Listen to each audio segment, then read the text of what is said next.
from the beginning.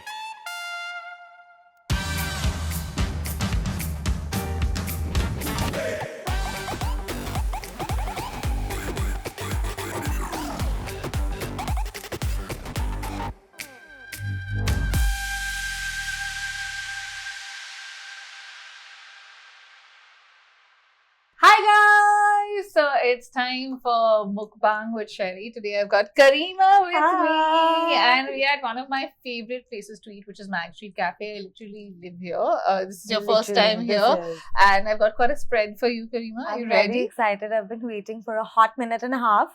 So we've got an avocado pizza. We've got some truffle fries. My absolute favorite, the lobster roll. What I'm very excited some noodles and some chicken gyoza.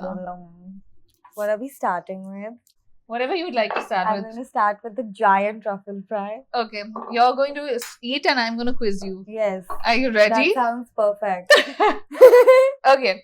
First thing I want to ask you is about the Kareema before the influencer Kareema. You know, like your childhood, where you grew up, whether you have siblings. I feel like people always want to know like the before. Yeah, they do. I will say it wasn't very different, like my persona or whatever. Because a lot of my friends meet me now and they're like, you're literally the same person online that you were in school, in the hallways of our high school, you know, screaming about at 7 a.m. For some reason, I had energy at 7 a.m. And it was cute. So I grew up in Calcutta, which is what a lot of people don't know. And I went to Sherry's house today for the first time. And I have lost my mind. Because I'm just like, this is so Calcutta, this is so like, you know. And so I grew up there. I have a sister and we grew up in old Calcutta, North Calcutta. So it was very domestic, but also very typically, I don't know. Like that old school, like I know when you walked into my house, I could see your eyes light up and you were like, this feels like home. So yeah, I know the feeling, like because I also resonate with homes like that where like we were discussing the partitions, like you guys have always, like a lot of you also comment on my videos saying I also have like a door in the middle of my room. Yeah. And a partition. Yeah, a partition. Which is not made of walls. Oh yeah. And it looks like a partition and not like a you know the seamless walls we see. Ours had steel on it. In the middle and cardboard as squares. Well, how did like the whole, you know, influencer thing start for you? I started with how do you do manners and within this mukbang. Oh, you open your mouth and talk. My mother will have a panic moment. Mukbang mein you khao, piyo and ash karo. Oh my god, the Calcutta is quivering. Anyway. I started. You tried the Sakshi was Sorry, I lost myself in the avocado. How did you start? I started randomly in the lockdown. Actually, You're a pandemic influencer. Yeah, I am, and I started because my sister and I were sharing a room in the pandemic. Because I moved from my North Campus apartment, so I studied in DU. I moved from my North Campus apartment to her apartment in Gurgaon, where she was staying after. Now she has moved to the hills.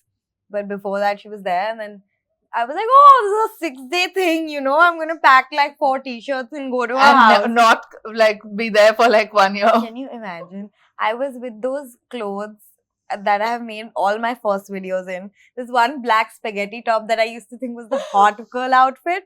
And when I had this huge t-shirt that I used to wear for my boy characters.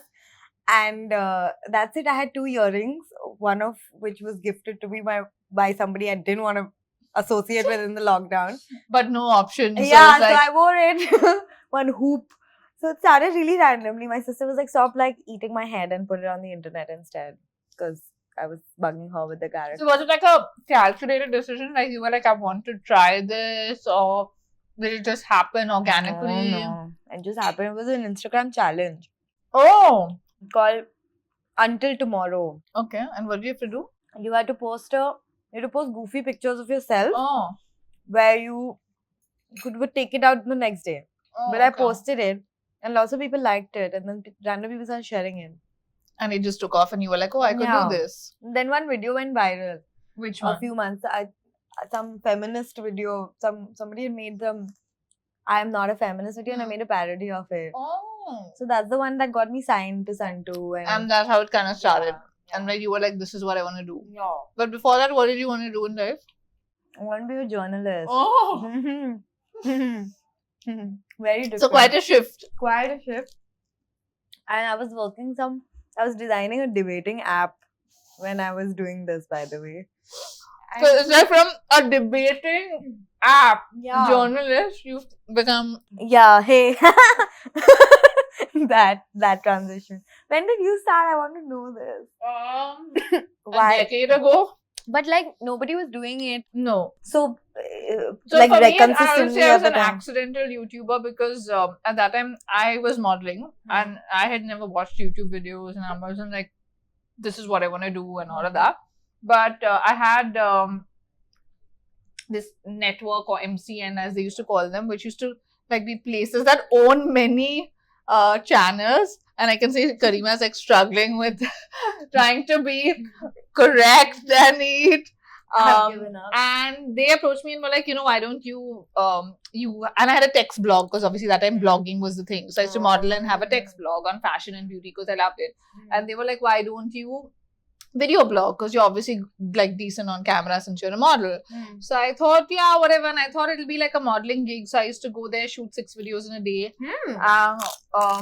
Then I left the network and started this channel. And yeah, it's going to be like on this channel a decade. I've already crossed a decade if I count the network situation. So yeah, it's my 10-year anniversary party, Kareema. And yeah, I mean, that time no one knew, I mean, the word influencer, content creator, nothing. We were either YouTubers, bloggers, or like they were all these little brackets, and there was no money in it. I was just going to ask. That took a while. Because that's one of the reasons, like very honestly, I had no idea it was monetizable at all. When I got it, and to what extent. And then when it is monetized, then you're like, oh, this is also possible. Have you seen it change quite a bit? A lot? Like, 100%. But in a good way. I mean, I feel like the industry has obviously become more focused. We've obviously got more options now in terms of where we can, you know, choose the kind of work we want to do. Everyone has their strengths. And I think, like, there's no competition as such. Like, people keep saying, oh, our creators' friends and all. And I think most creators are, even if we're not friends, we like each other. It's not like we hate each other. I see Kareema and I'm thinking, iske kitne followers hai? Is she bigger than me? Is she smaller than me? Or should I associate with, like, you know, like this bitchy girls vibe. It's not there. Because you can't have competition, I feel like, in a space. It's also different, right? Like, I think it's the same, like I always say this, I'm like, you give 2 people the same lipstick. They have the same number of followers. They're still going to do something different because they're different people. Yeah. And your content is a reflection of who you are. At some, like, as you said, your friends say you're doing the same thing online, right? So that's really you. Yeah. So I think that for me, I've seen the industry grow from like so YouTube India could fit in a room. We were less than 15 YouTubers in the country when I started. Really? Yeah.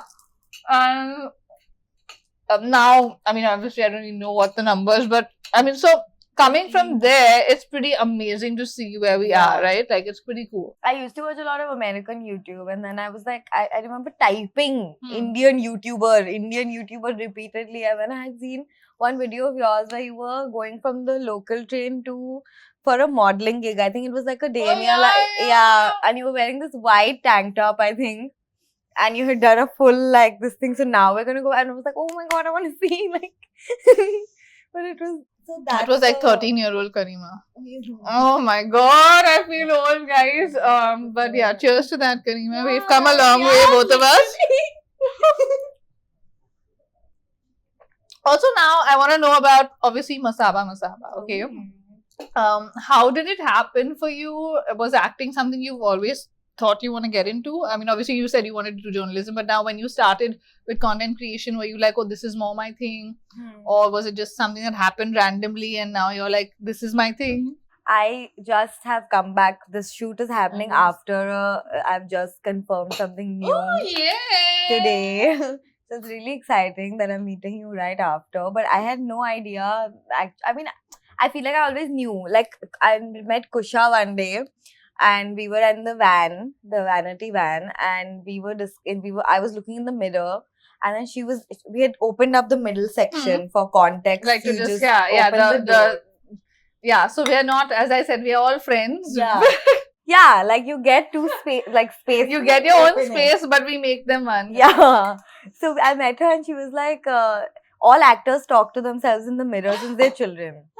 And it's true. And I was like, I've been doing this since I gained consciousness, I think. Right. So I knew, I think, always. At some level that you want to be in front of a camera. And I want to not play myself also. Right. Because when you're a creator, you are playing yourself. You are yourself, yeah. But also you can be like different characters or whatever, which is what I started with. So I feel like I knew, but I never expressed it until it happened. Right. I've never told anybody that I want to be an actor. And when it happened, what did you feel like? Like you feel like I was born to do this? Like in that sense of, did you feel like I've come home? Like, you know, like a lot of people like, I didn't know this.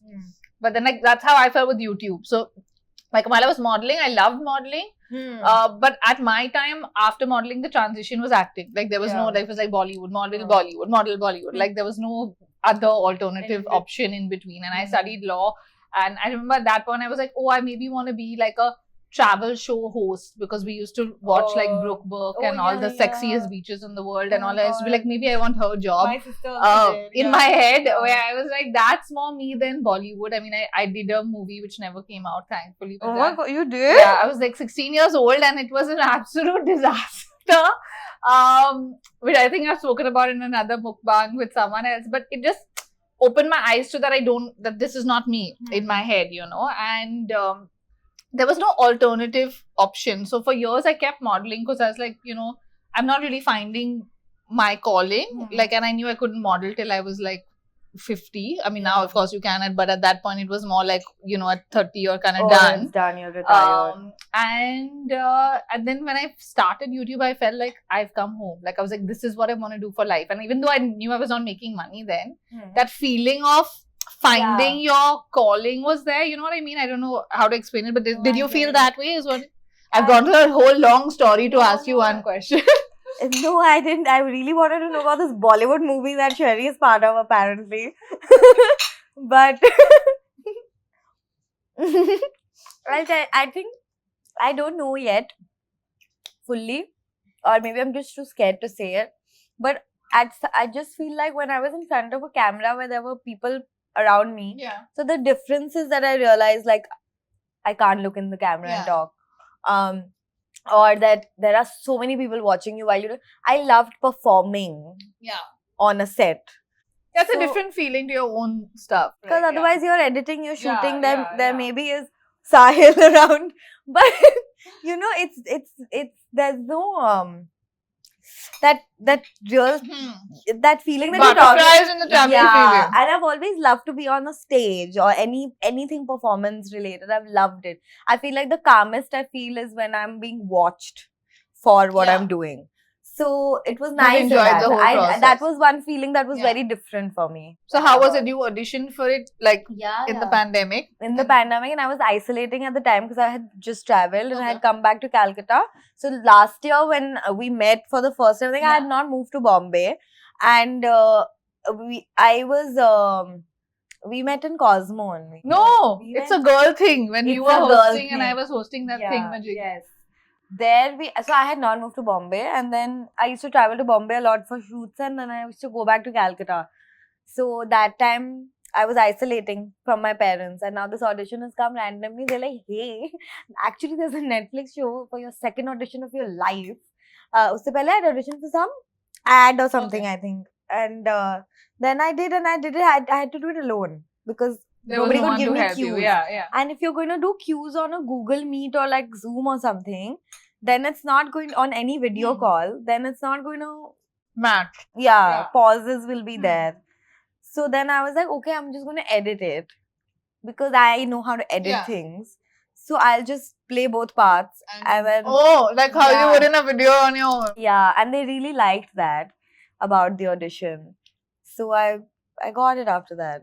It was fun. And were you like overwhelmed when you knew like, okay, this is for this show and this is what's happening? And because obviously there was a season 1 and everyone knew how big the show was.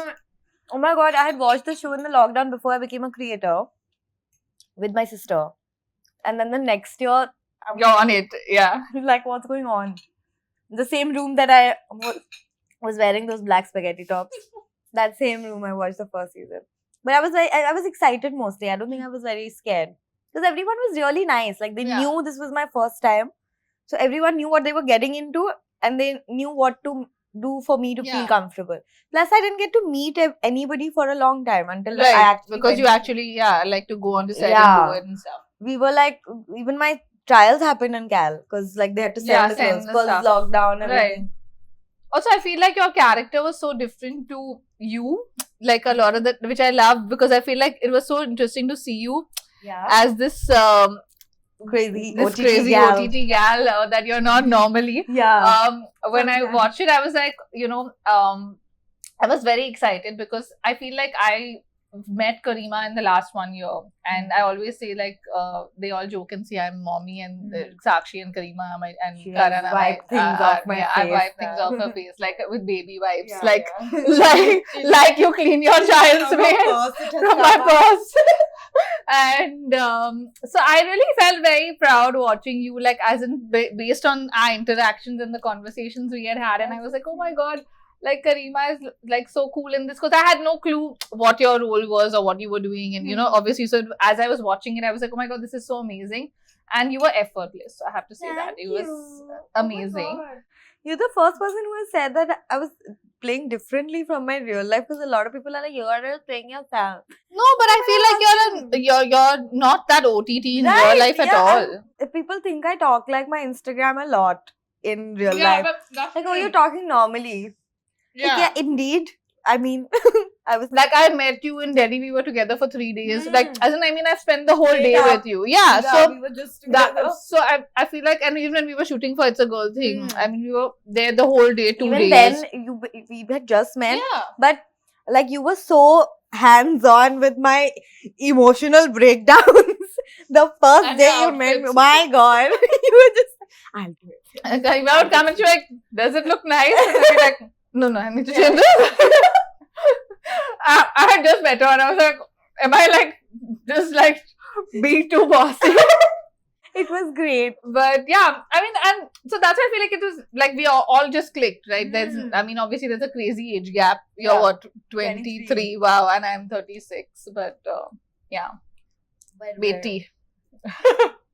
But yeah, now I want to ask you something that I feel you probably have seen, since you, as you said, you were watching videos at 13 and stuff in terms of when I started out. So the whole space from influencer culture to like how it's gone for someone like me who's maybe been around for a decade, to someone like you who's a pandemic creator, and in the last 2 years you've seen a lot happen, like where's acting, content creation has happened.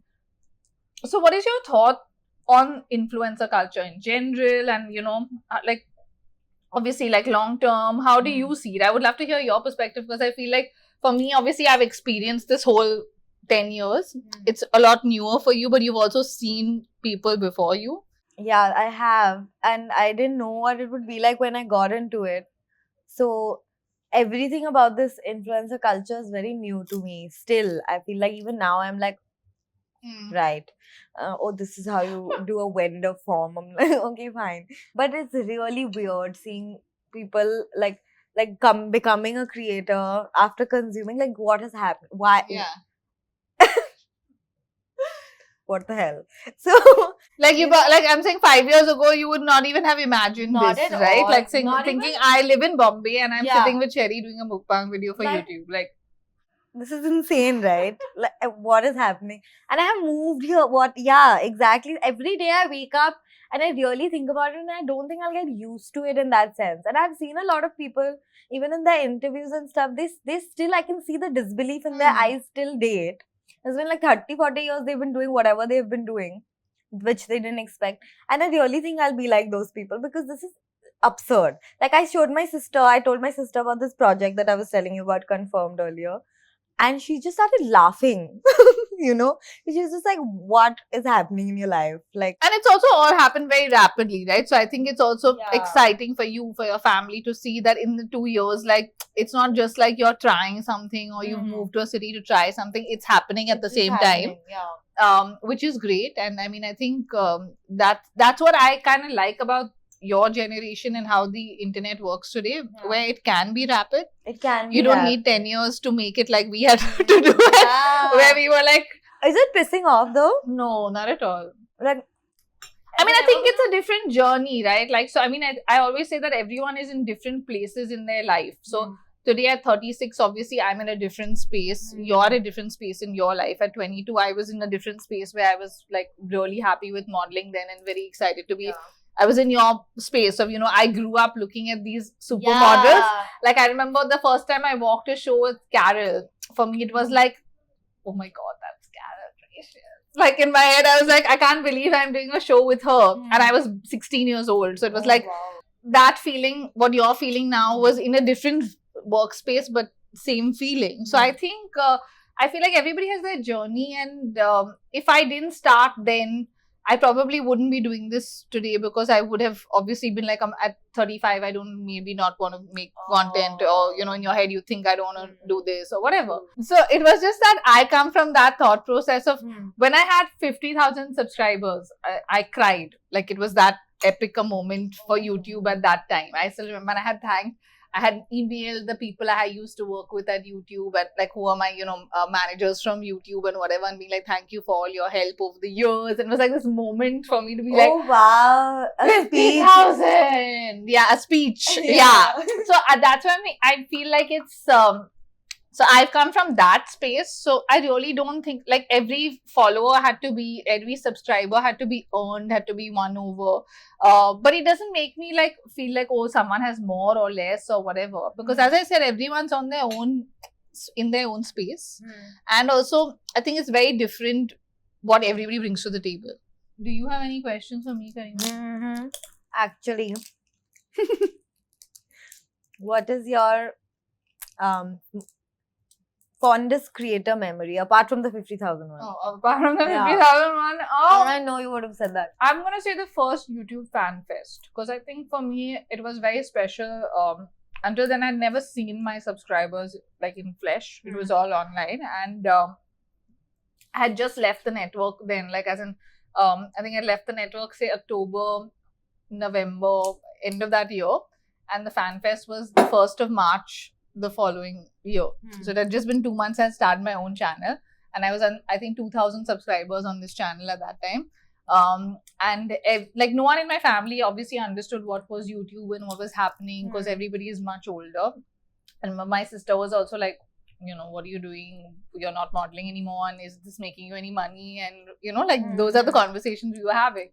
And when I was invited to be a part of the first YouTube fan fest, I was like, guys, you know, I want you guys to come. It's like my stage show or whatever. And so they were, my parents and my sister were in shock, because people were like, knew me, and they were like, oh my God. So they're like, oh, she's not like this freak who just sits in a room and makes videos. Like, she's a legit thing she's doing. Wow. And none of us knew like what to expect, because we had never, as I said, like, we'd only interacted with people online. It was never like a thing, you know. And they were like, I think, 5,000 people there. Oh wow. And at the fan fest for you. Oh. So that for me, I think, was the fondest. That must have been so exhilarating. Yeah, very special and like very different. Otherwise, you just get to see comments and... Yeah, and also I think today it's the norm. Like, we do so many events and stuff like that, right? Like, now it's normal. That was the first ever creator meet and greet and stuff like that. And I think we had Lily Singh who had come down, Bethany Mota. Oh my God, stop So it was, I mean, it was pretty cool to be like in that space. But I hope you enjoyed your meet. I really did. We're not done yet. There's dessert, obviously. Myself. And there's a rapid fire. Are you ready? Yes. Okay, so our dessert is here. Are you ready for your rapid fire? I am not. Favorite movie? 27 Dresses. Okay. An overrated show you watched recently? I won't say no. Or you didn't like. It doesn't have to be overrated. It could be anything you didn't like. Oh my God. Can I think? Is that a... You can have a bite and answer. Okay. I will allow that. Let me look it up 1 second. I have to see it. I forget everything. This is not phone a friend. If you asked me what songs you like, I would have said I don't listen to music. Oh. Like, you know what I mean? Yeah. When you ask someone a question that's really, really specific and then they don't know what to answer with it. She's going through her watch list, life and what she's watched. This has become no rapid fire round at all. I watched a lot of Things recently, like 2 days ago, but I liked it. But what don't you like? This is a Suits. Okay, Suits. Yeah, you didn't like Harvey Specter. I loved him in the first few seasons, and I was like, okay, now just stop it. Matlab, please either date her or leave her. There are many firsts in this mukbang, guys. This is the first dinner mukbang ever in your honor, and also no one has ever whipped out their phone to check what they are watching before ever. I forget things. Okay, focus, Kareema. Most embarrassing moment. This boy rejected me and my friends were eating puchka downstairs. Puchka is pani puri. Under the house while I was getting rejected. And so when I came out, they were just like giggling. And then, not embarrassing. It was fine. The rejection was the embarrassing moment. It was cute. His loss. 100%. Look at me. A guilty pleasure you won't admit to. Or you wouldn't like to admit to, but I'm forcing you. I read a lot of theories on Reddit which are not always smart. They are usually stupid. Okay. Yeah, I love reading about other people's personal problems on Reddit. Oh. Yeah, I love it. I'm like, oh yeah, tell me about your relationship problem from Texas. Like those long spiels of I also had this and I had love like it. Okay. Yeah. Oh, that's interesting. A famous person you'd want to date. Oh. Who's on the top of your list? I don't know. Any famous person. Doesn't have to be like a creator type. Can be an actor. I wouldn't have said creator at all. She's like, I don't want to date a creator. It feels incestuous. That's true. Right? I mean, I shouldn't be saying that, but he's an actor. Yeah, okay. I mean, we were both models. Oh, Panguri only to So our ex-modeling manager is now Kareema's manager. Like how I can say is that? The head. Yeah, she was our mommy and now she's your mommy. Just imagine. Yeah. Anyway. But focus, famous person you want to date. Am I getting so I don't, Fawad Khan. Okay. Are you my mom? Because my mom is obsessed with him. I would love. I also watch Zindagi sometimes. Yeah. Now next time you're over, that'll be a conversation. Clearly, I need to sit down with tell us a bad joke. Knock knock. Who's there? No one. Fine, Kareema. One cringe thing that millennials do that you don't like, or trend, or anything from like our time. Repress their emotions. We do not repress our emotions at all. Rubbish. My sister is one. We are so expressive. She said that she stumps her face. Okay, this rapid fire has failed miserably for you, Kareema. I'm sorry. Despite all the graces I gave you, where I allowed you to whip out your phone, like trying to think. You didn't cheat like other interviews where you're supposed to. I sent the questions before. Other rapid fires, you're supposed to know the questions. I'm sorry. You are just too authentic, organic, sustainable, homegrown. I think that's going to be my new Instagram bio. Authentic, organic, sustainable, homegrown YouTuber. Pest free unless it's my own demon. Oh my god, this has been so much fun, guys. I thank you, Kareema, for doing this with me. Thank you, Sherry. We hope you enjoyed this as much as we did because we just had a lot of food and laughed a lot, which was really I'm fun. very relaxed now. I feel like I can take a nap, now we will go home and take a nap with Mars in your house. Thank you guys for watching. We hope you enjoyed it. If you did, give it a thumbs up. See ya. And also subscribe to Kareema's channel. We're doing a video on her channel, which she is helping me with, which is insane. Very full circle moment. Mummy is going to film baby. Yeah. So baby ka channel dekho. Baby ke channel ko subscribe karo. I'm saying. Subscribe karo. Or yeah. See you guys. See you guys. Thank you, Sherry.